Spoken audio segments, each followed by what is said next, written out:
पहले तो बहुत शुक्रिया, थैंक यू वेरी मच समय देने के लिए। जरा बताइए सर, मार्केट पे इंडाइसिस पे आपका टेक क्या है, साथ ही अपने शेयर्स भी बता दीजिएगा। या गुड इवनिंग एवरीवन। तो देखिए, गुड आफ्टरनून, एवरीवन। बिकॉज इस मार्केट में अगर आप देखें तो जो ओवरऑल एक्टिविटी बनी है वो क्लियरली इंडिकेट कर रही है कि यहाँ पे कुछ कुछ तो बाइंग मोमेंटम वापस से लौट रहा है। uh, पिछले वीक में जो हमने एक साइडवेज एक्टिविटी देखी थी और एक मल्टीपल टाइम जो एक रेजिस्टेंस देखा था, वहां पे लगता है हमें कि थोड़ा पोजीशन कम हो रहा है और जो सपोर्ट्स है जैसे आपने कहा वैसे शिफ्ट होते जा रहे हैं। मेरे लिए लगता है कि जो सी अभी यहाँ पे ना काफी सारी अनसर्टेनिटीज अभी तक है कि एग्जैक्टली जो एशियन मार्केट्स है वो कैसे स्पैन आउट होते हैं, डॉलर करेंसी का ट्रेंड कैसे रहता है आने वाले दिनों में, क्रूड के प्राइसेस में कैसे क्या सुधार या बढ़ाव या कुछ करेक्शन आता है। I think all these things they are all completely uncertain, और इसी वजह से मुझे लगता है कि मार्केट में जो ओवरऑल जो इंटरेस्ट होता है पार्टिसिपेशन का वो काफी कम था। वो थोड़ा थोड़ा लौट रहा है, लेकिन मुझे लगता है कि जो इम्पोर्टेंट लेवल है वो है 52,000 के लेवल्स है बैंक निफ्टी में। नो डाउट 51,700 एक इंपॉर्टेंट रेजिस्टेंस था, इसे बैंक निफ्टी ने क्रॉस कर लिया है। अब हम यहाँ से 52,000 तक के लेवल्स देख सकते हैं, लेकिन 52,000 के ऊपर मुझे लगता है कि यहाँ पे अच्छी खासी तेजी बनेगी, अच्छा खासा शॉर्ट कवरिंग बन सकता है। और ये short covering trend bank Nifty को शायद 53,500 तक भी लेके जा सकता है। तो काफी इंपॉर्टेंट रेजिस्टेंस 52,000 के करीब है। शॉर्ट टर्म में थोड़ी सी रैली देख सकते हैं, लेकिन 52,000 के ऊपर अच्छी तेजी बनेगी।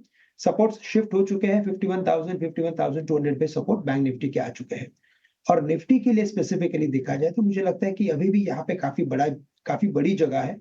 25,300 के ऊपर तेजी बनेगी, और इन लेवल्स को अगर क्रॉस कर लेता है तो मुझे लगता है जो एफएनओ में अभी एफआईआईज ने जो शॉर्ट पोजीशन बनाई है वहां पे बड़ी एक शॉर्ट कवरिंग आ सकती है।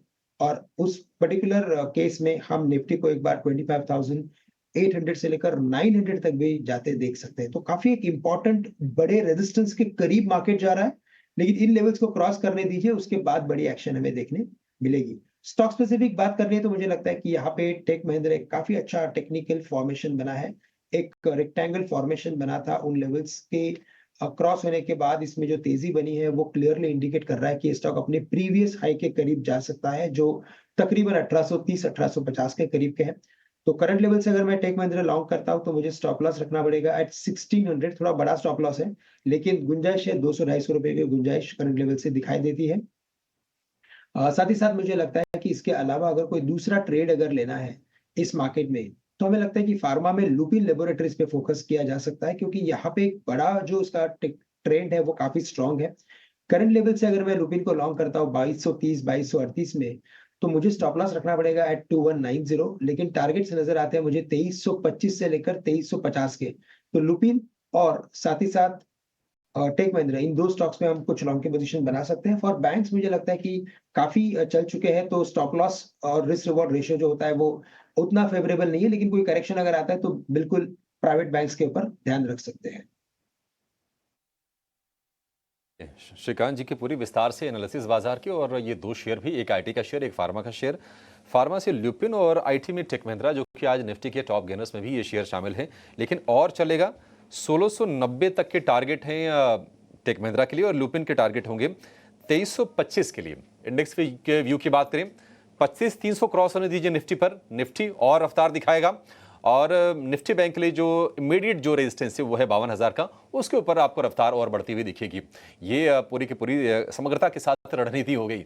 लेकिन अवनी जी, बहुत शुक्रिया आपका समय देने के लिए, स्वागत है। बताइए आपके शेयर्स कौन से होंगे आज के और अभी के लिए? अभिषेक जी, तो मेरे दोनों ही जो शेयर्स है वो एक रिवर्सल कैंडिडेट बनते हुए शेयर्स है। पहला मेरा रहेगा एफएमसीजी सेक्टर से आईटीसी। तो आईटीसी में हमने देखा है कि काफी गिरावट के बाद में एक आज पहली बार ऐसा संकेत आ रहा है कि यहाँ से अब ये रिवर्स होगा, डाउनसाइड जो है वो रुक गया है। तो और इसमें ये आरएसआई पे भी एक पॉजिटिव क्रॉसओवर के कगार पे है। तो ये एक प्रीएम्प्टिव ट्रेड रहेगा कि यहाँ से ये रिवर्सल होगा और अपने शॉर्ट टर्म मूविंग एवरेजेस के ऊपर ये स्टॉक निकल पड़ेगा।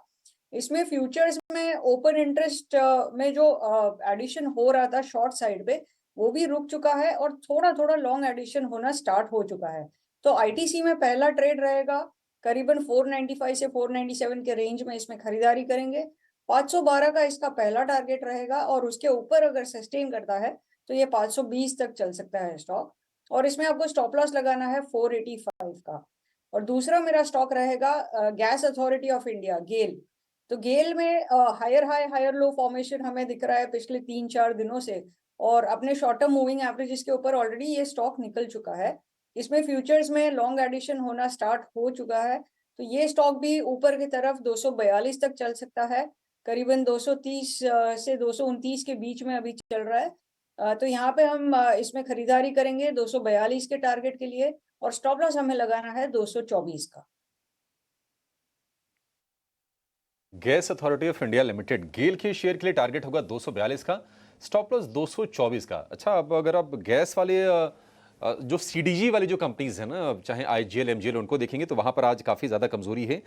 गेल में आपके लिए बाइंग की अपॉर्चुनिटी बन रहे हैं। और दूसरा शेयर हो गया आईटीसी। ऊपर से मतलब जिस रेंज से ये गिर के नीचे आया था 490 के आसपास, वहां से फिर सपोर्ट लेके चल रहा है। 512-520 के लिए टारगेट के लिए आपको ये शेयर खरीदने की सलाह है। तो दो खरीदारी वाले शेयर होंगे अवनीश जी की तरफ से। अमरदीप जी नमस्कार, आप बताइए सर, आपका कन्विक्शन कहां पर है और आप क्या बाय करेंगे? जी धन्यवाद। तो मैं CDSL पे जरूर रेकमेंड करूंगा निवेशकों को from medium term perspective, because CDSL जो है मेजरली हम लोग देखें तो जो डिपॉजिटरीज हैं और साथ में जो एक्सचेंजेस हैं उनके शेयर्स में काफी अच्छी तेजी चल रही है। और ओवरऑल जो निवेशक है, मेन चीज ये समझना जरूरी है कि जो इन्वेस्टर्स हैं और जो इतना thousands of crores of money जो मार्केट्स में आ रहा है, they are looking for some opportunity in good and quality names. तो जहां तो गुड और क्वालिटी नेम्स, और जहां जिनकी एटलीस्ट विजिबिलिटी आगे भी अच्छी है बिजनेस पर्सपेक्टिव से, तो CDSL को एज एन अपॉर्चुनिटी देखा जा सकता है। करंटली ये 1585 के आसपास ट्रेड कर रहा है, तो इसे मीडियम टर्म पर्सपेक्टिव से इसकी बाइंग की जा सकती है फॉर अ टारगेट ऑफ 1715, और इसका स्टॉप लॉस जो है वो 1475 का रख सकते हैं। ठीक है, ये कुछ और स्टॉक्स हो गए जिसमें आप CDSL के अंदर देख पा रहे हैं आज ताबड़तोड़ तेज़ी है, लेकिन 1700 तक भी जा सकता है शेयर, ये भी आपको अमरदीप जी बता रहे हैं।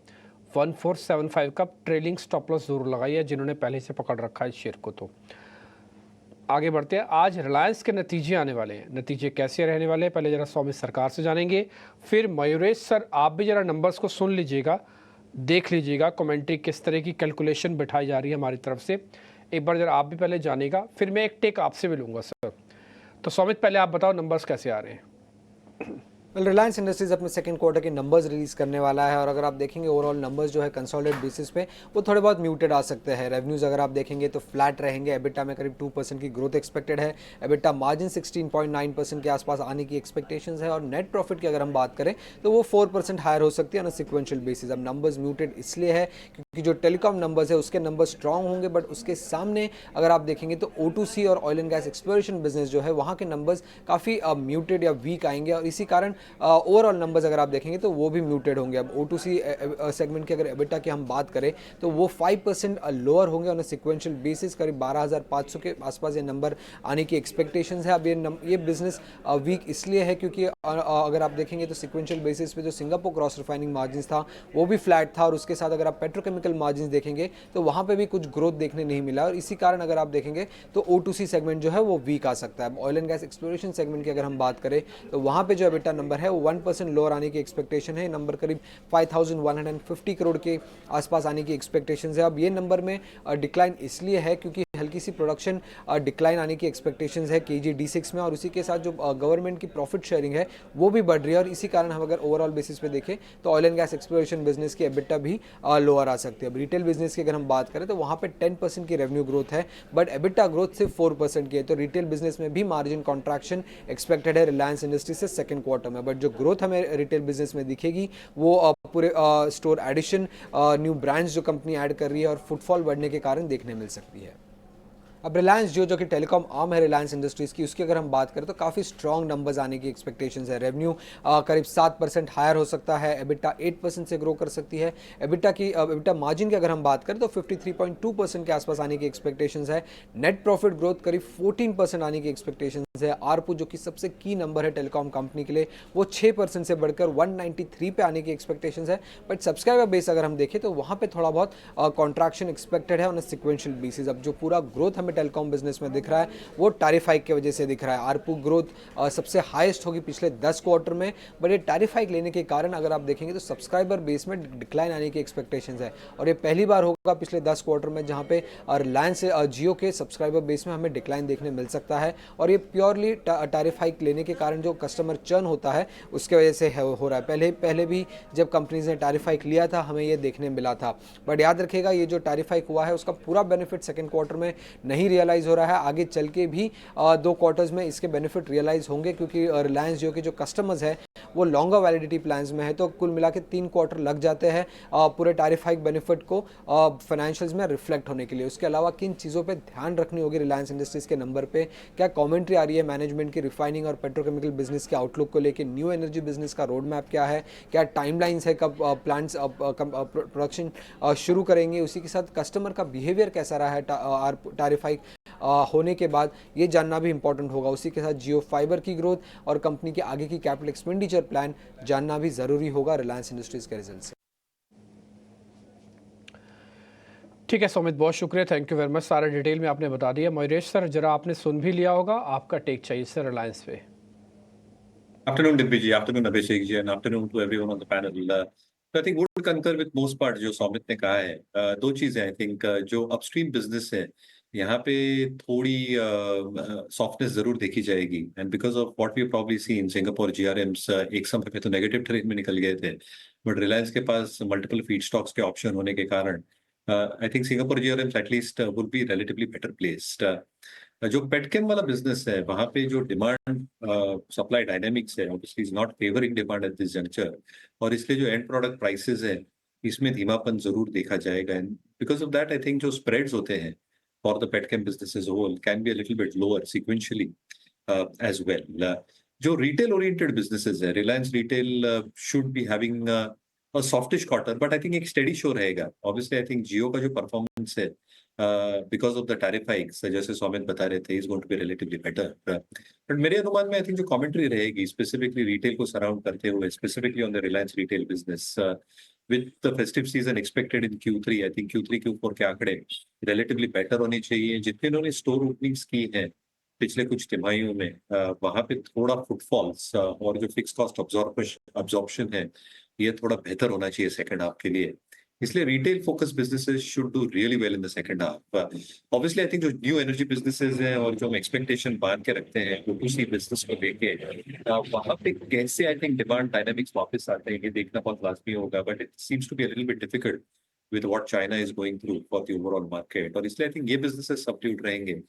न्यू एनर्जी बिजनेसेस पे जो हम एक्सपेक्टेशन बांध के रख रहे हैं in terms of how these assets will come on place in the next few quarters, ये इंपॉर्टेंट होने वाले कमेंट्री के हिसाब से capex has been calibrated, leverage has been calibrated, तो मेरे हिसाब से I think commentary for the second half relatively better होगी। ये क्वार्टर शायद रिलायंस के लिए सॉफ्ट।